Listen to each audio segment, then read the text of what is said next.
আজকে সকালবেলা আমার মাকে কেন্দ্রে নিয়ে আসা, আমার মা আমাকে ভোট প্রদান করেছেন।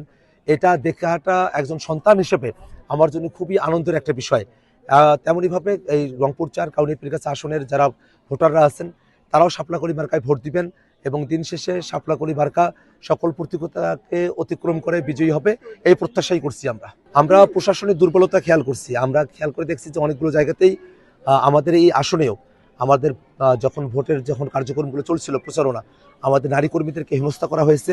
গতকাল আমাদের একজন নারী কর্মী স্কার্ফ খুলে নেওয়া হয়েছে, আমাদের মাইক কেড়ে নেওয়া হয়েছে, আমাদের নামে মিথ্যা গুজব রটানো হয়েছে, নানা ধরনের হুমকি ধামকি দেওয়া হয়েছে, আমাদের একজন কর্মীর মাথা ফাটানো হয়েছে এর আগেই।